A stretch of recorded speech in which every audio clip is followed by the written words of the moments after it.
Hi, everyone. My name is Mary Angela. I'm the director of the Center on the Hill. I am very pleased to have today with me David Stevenson. David, can you introduce yourself for us? Sure, yeah. My name's David Stevenson. I'm a bereavement coordinator and counselor at Crossroads Hospice and Palliative Care in Plymouth Meeting. I have the privilege and honor of supporting families after the death of their loved one. We follow family members up to 13 months after their death and providing phone support, resources, and when we're able to, we like to have sessions at the home or in our office. And through all this, I had the privilege of connecting with Mary Angela and the center as we were able to do a couple groups there for grief and loss. Great. So I've asked David to be here today because we were supposed to start another session of grief support group at the center, and that was supposed to start this week, actually. And since that's not happening, and I know a lot of us are at home dealing with a lot of these feelings, and the situation has brought on kind of the onset of new feelings surrounding this, I asked him to come on and talk to us a little bit about that. Definitely. And boy, I'm sure looking forward to whenever the restrictions are lifted of getting that group up and running, because I know there's been some interest and let's face it, we're in a very delicate time period right now. I mean, reality is that our vocabulary has changed dramatically just within the last couple months. Social distancing, wearing masks, coronavirus, pandemic, and even Zoom. These are words and phrases that we hardly ever used a few months ago, and now they're part of our everyday vocabulary. But the COVID-19 pandemic has impacted our lives in very profound ways on many different levels. And I think it's important for us to have that discussion about how this pandemic has had an impact on grief and loss. Grief is a painful and stressful and difficult journey at the best of times, but grieving the loss of a loved one is especially challenging during this pandemic. I was just sharing with Mary Angela before we got on the air here, just in speaking with family members after the death of their loved one, how many of them didn't get opportunity to say goodbye to their loved one. They're not getting the hugs from friends and family members. They're not getting meals, and certainly they're not getting the service, the memorial service or the funeral service that is so traditional. They're not able to do that. So it's really thrown a wrench into their grief, more so than normally.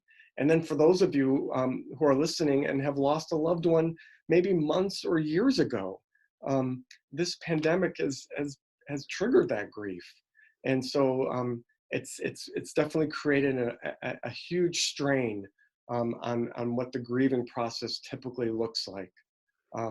We are living in highly uncertain times, and we are surrounded by fear and anxiety and illness. But this pandemic will be especially stressful if already grieving the loss of a loved one. And so why is this? Why is this pandemic elevating and putting an additional strain on our grief? First, we're not being able to receive in-person support from friends and family can potentially lead to a greater sense of isolation and loneliness. These are feelings that are often associated with grief, and this pandemic has elevated those feelings of loneliness and isolation. Secondly, we all have a decrease in our activity level, and thankfully the Center on the Hill has all these wonderful resources and activities out there, and many of you are normally very active out in the community with your health and wellness, bridge groups, reading groups, visiting with neighbors. So all this downtime may lead to more thinking time and a reduced ability to use hobbies and interests as helpful distractions to your grief. We all need a break from our grief, and we typically take these breaks by distracting ourselves with other activities and other interests outside the home. But right now, we're not able to do that. A third reason why the pandemic has accentuated the strain and stress of our grief is the high levels of uncertainty we are experiencing.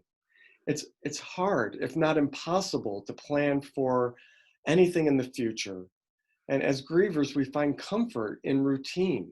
We find comfort in certainty. And so the pandemic has impacted our routines, and hardly much seems certain as far as our schedules go. And then another thought I had was, with the pandemic, there are more frequent reminders about illness and death, including the fear that you will experience further loss. And so I see this pandemic as one huge grief trigger that often triggers our grief and our feelings of loss. So I shared with Mary Angela that I didn't want to come on and just share some gloomy doomsday news about grief and loss, but I wanted to give you something to chew on as far as where to go in this pandemic, how to nurture and how to bring comfort to your grief. So I want to share some strategies, some things that I think are being very helpful to those who are in the throes of grief.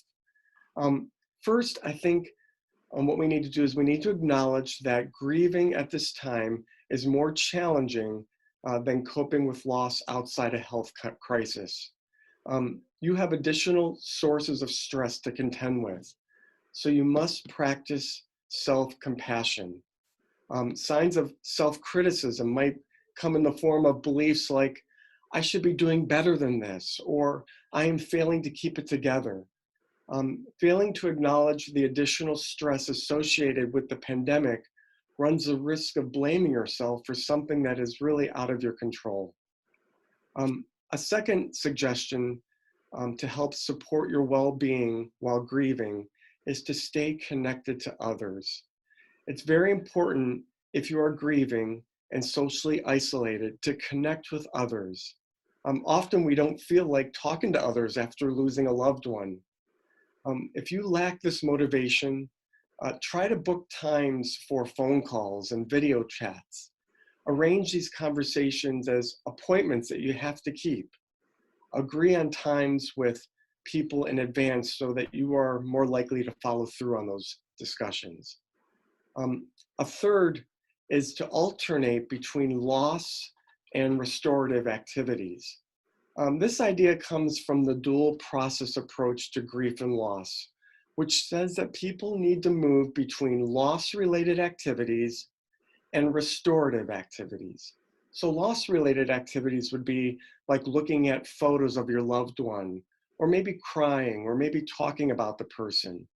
Restorative activities or exercises are like making plans for the future, or spending time on hobbies, or getting on the Center on the Hill website and finding things to distract yourself. So you want to make sure that you're alternating between those loss activities and those restorative activities. A fourth strategy to help support you in your grief during this pandemic is to consider minimizing the time that you spend watching the news. This is something that I'm trying hard to do recently. I mean, it's sensible to be aware of major announcements by government and health officials, but do we need to have the news on all the time? Outside of those major announcements, don't watch the news if this increases your stress levels. And finally, if during this pandemic phase of reality, you find yourself needing an extra listening ear, or you would like some resources to support you in your grief, please don't hesitate to give me a call at Crossroads. Again, my name is David Stevenson, and I can be reached at 215-956-5110. Again, it's David Stevenson, and my number is 215-956-5110. And know that my heart is with each one of you as you're grieving. And I hope that once the center opens up, once things open up, that maybe we'll be able to see each other and I'll be able to support you then. But in the meantime, take good care. Thank you so much, David. That was great. I will put your information on our resource page, as well as it'll be here at the end of this video as well in text format so that people can write that down. Thank you very much for making your services available. We really appreciate it. And those were all really, really insightful thoughts and strategies. I know the news is one that I struggle with personally. So I get it. And that's really great. Thank you so much for being here and taking the time with us today. I appreciate it. Thank you for having me.